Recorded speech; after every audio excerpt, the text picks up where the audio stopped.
ठाण्यात रस्त्यावरील पादचारी पुलांवर लिफ्ट नसल्याने दिव्यांग ज्येष्ठांचे हाल। ठाण्यातील वर्दळीच्या रस्त्यांवर पादचाऱ्यांकरिता ठाणे महापालिकेने शहराच्या विविध भागात 5 पादचारी पूल उभारले आहेत। या पादचारी पुलांखाली लिफ्टसाठी डक्ट उभारला, पण अनेक वर्षे इथे लिफ्टच उपलब्ध करण्यात आलेली नाही। त्यामुळे ज्येष्ठ नागरिक आणि दिव्यांग नागरिकांचे हाल होत आहेत। वाहनांच्या प्रचंड गर्दीत रस्ता ओलांडणे जिकिरीचे असते, तर लिफ्ट नसल्याने पादचारी पुलाचा वापर दिव्यांग आणि ज्येष्ठांना करता येत नसल्याची खंत व्यक्त होत आहे। ठाणे महापालिका हद्दीत वाहने वाढत असल्याने पादचाऱ्यांना रस्ता ओलांडणे सुलभ व्हावे यासाठी पादचारी पूल उभारले आहेत। पूर्व द्रुतगती महामार्गावरील घोडबंदर रोडवर आनंदनगर, विहंग हॉटेल, लेक शोर मॉल, आर मॉल तसेच कळवा खारीगाव रेल्वे फाटक येथील 5 पादचारी पुलांचा समावेश आहे। ज्येष्ठ नागरिक, महिला आणि दिव्यांग यांना पुलावरून मार्गक्रमण करण्यासाठी या पुलांवर लिफ्टकरिता डक्ट उभारण्यात आला आहे, परंतु लिफ्ट बसवण्यासाठी मुहूर्तच मिळत नसल्याने नागरिकांचे हाल होत आहेत। जवळपास 5 ते 6 वर्ष उलटली तरी या पादचारी पुलाच्या ठिकाणी लिफ्ट बसवलेली नसल्यामुळे ज्येष्ठ नागरिकांनी संताप व्यक्त केलाय। ठाणे महापालिकेचे कोट्यावधींचे बजेट असताना पादचाऱ्याच्या सुविधेकडे अक्षम्य दुर्लक्ष केले जात असल्याबद्दल ज्येष्ठांनी नाराजी दर्शवली। ब्युरो रिपोर्ट, जनादेश। आपली माणसं, आपला देश, पाहत रहा जनादेश। खेळण्याच्या नोटा आणि बनावट सोन्याच्या बिस्किटांनी फसवणुकीचा प्रयत्न, आरोपी अटकेत, साथीदार फरार। जलद नफ्याचे आमिष दाखवून नागरिकांची फसवणूक करणाऱ्या एका फसवणूक प्रवृत्तीच्या टोळीचा पर्दाफाश कापूरबावडी पोलिसांनी केला आहे।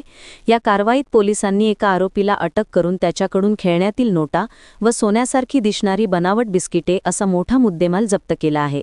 तर आरोपीचा साथीदार मात्र संधी साधून पसार झाला असून त्याचा शोध सुरू आहे।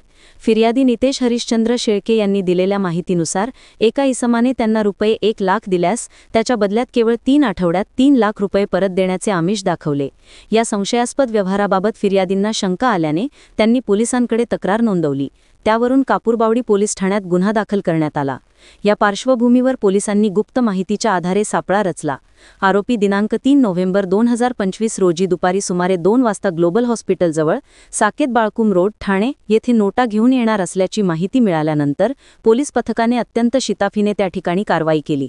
आरोपी फिर्यादींना खऱ्या नोटांच्या बदल्यात खेळण्यातील नोटा देत असताना पोलिसांनी त्याला रंगेहात पकडले, मात्र त्याचा साथीदार संधी साधून घटनास्थळावरून फरार झाला। ताब्यात घेतलेल्या आरोपीकडून तसेच त्याच्या घराची झडती घेतल्यावर मोठ्या प्रमाणात बनावट माल सापडला।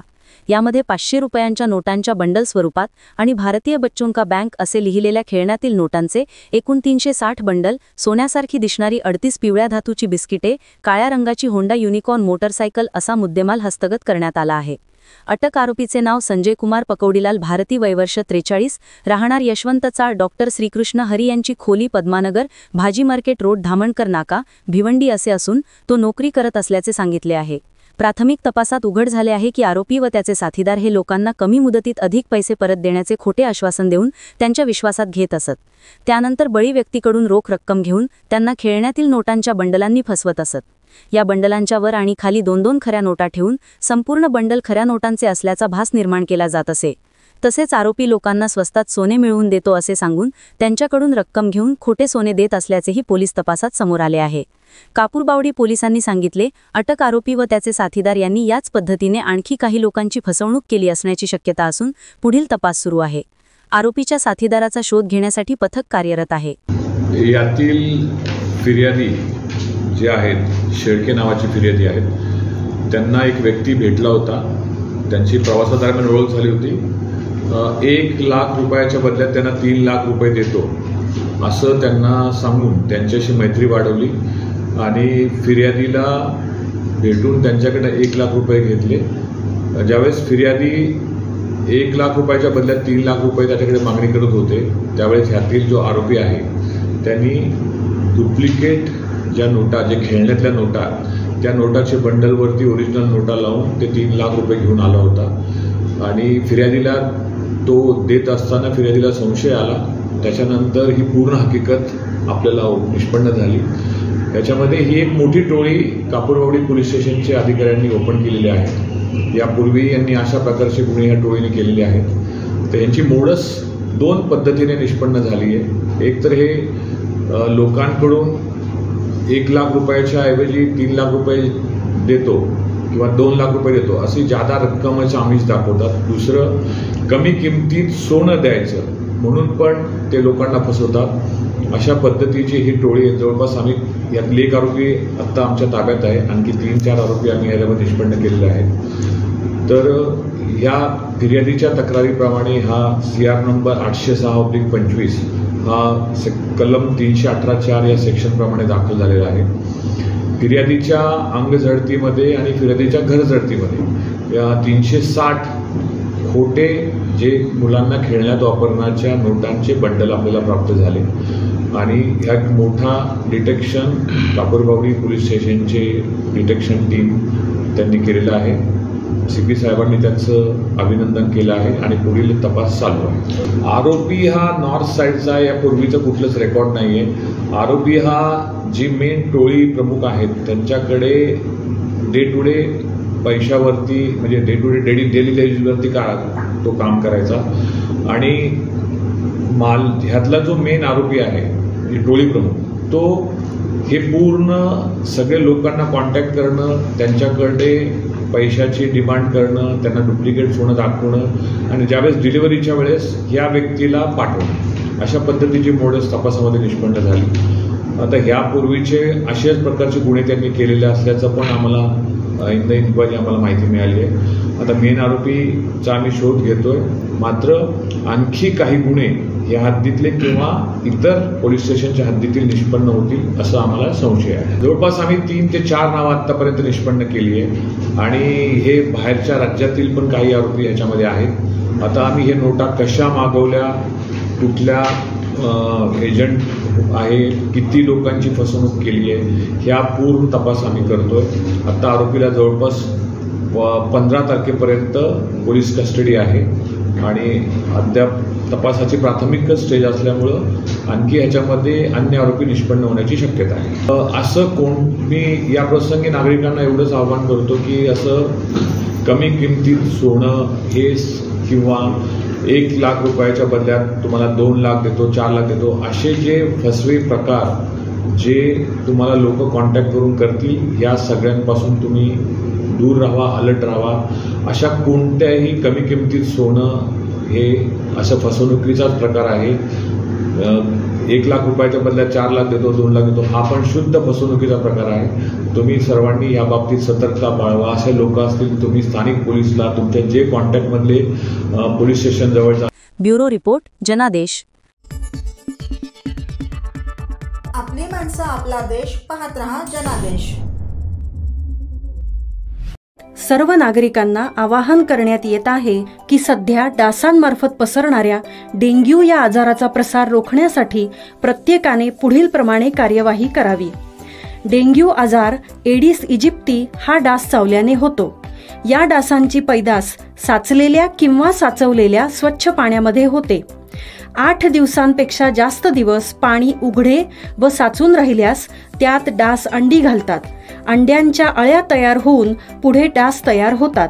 यासाठी आपल्या घरातील पाणी साठे, उदाहरणार्थ बॅरल्स, पिंपे, टाक्या, हौद, रांजणे इत्यादी दर आठवड्याला रिकामे करून घासून पुसून कोरडे करून पुन्हा भरावे.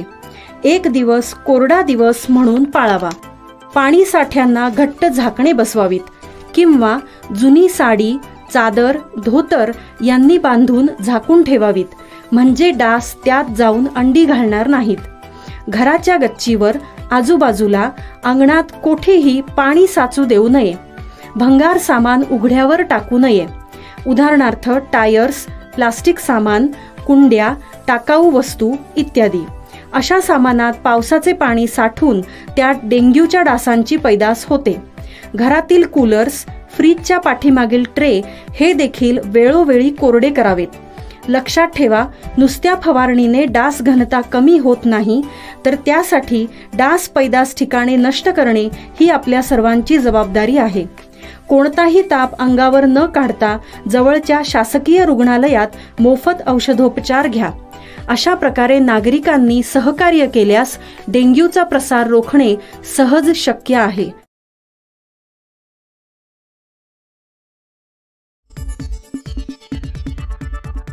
आपली माणसं आपला देश पाहत रहा जनादेश.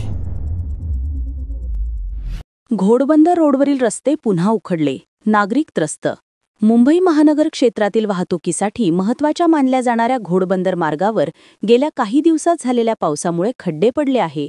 या मार्गावरून मुंबई, गुजरात आणि नाशिककडे जाणाऱ्या अवजड वाहनांची सतत वाहतूक सुरू असते. त्यातच गेल्या काही वर्षांत घोडबंदर परिसराचे मोठ्या प्रमाणात नागरीकरण झाले असून येथे वाहनांची संख्या प्रचंड वाढली आहे. मुंबई महानगर क्षेत्रातील वाहतुकीसाठी घोडबंदर रस्ता महत्त्वाचा मानला जातो. या मार्गावर अवजड तसेच स्थानिक नागरिकांच्या वाहनांची सतत वाहतूक सुरू असते. मेट्रो प्रकल्प, मुख्य आणि सेवा रस्ते जोडणी कामे सुरू असल्याने रस्ता अनेक ठिकाणी अरुंद झाला आहे. या कामांमुळे दररोज वाहतूक कोंडी निर्माण होते. तसेच जून ते सप्टेंबरपर्यंत पावसाळा असला तरी यंदा नोव्हेंबर महिना उजाडला तरी पाऊस सुरू आहे. या लांबलेल्या पावसामुळे रस्त्यावरचे बुजवलेले खड्डे पुन्हा उखडले आहेत. यामुळे नागरिकांचा त्रास अधिक वाढला आहे. पातलीपाडा, वाघभीळ, मानपाडा आणि माजीवाडा उड्डाणपुलांवर काही महिन्यांपूर्वी मास्टिक टाकून दुरुस्तीचे काम करण्यात आले होते. मात्र सततच्या पावसामुळे हे मास्टिकचे रस्ते उंच सखल झाले आहेत. काही ठिकाणी फुगवट्यांमुळे गाड्या अक्षरशः बोटीप्रमाणे हेलकावे घेत वाहतूक करतात. यामुळे अवजड वाहन उलटून अपघात होण्याची भीती व्यक्त होत आहे. काही ठिकाणी खड्डे पडले आहेत. वाहन चालक आणि प्रवाशांसाठी या मार्गावरील प्रवास धोकादायक ठरू लागला आहे. तसेच दुचाकीस्वारांना तर दररोज जीव मुठीत घेऊन प्रवास करावा लागत आहे. घोडबंदर रस्त्यावर वाहतूक कोंडीची समस्या जाणवत असतानाच आता खड्डे, मास्टिक, फुगवटे आणि उंच सखल रस्त्यामुळे प्रवास नागरिकांसाठी त्रासदायक ठरत आहे. या विरोधात नागरिकांकडून सोशल मीडियावर संबंधित प्राधिकरणाविरोधात टीका होत आहे. एकूणच घोडबंदर मार्गावरील प्रवास हा आता बोटीतून प्रवास करण्यासारखा अनुभव देतो आहे. उंच सखल रस्ता, मास्टिक, फुगवटे आणि खड्डे या सगळ्यांमुळे बापरे, गाडी की बोटीतून चाललोय काय, अशी प्रतिक्रिया वाहन चालक आणि नागरिकांमधून व्यक्त होत आहे. ब्युरो रिपोर्ट, जनादेश.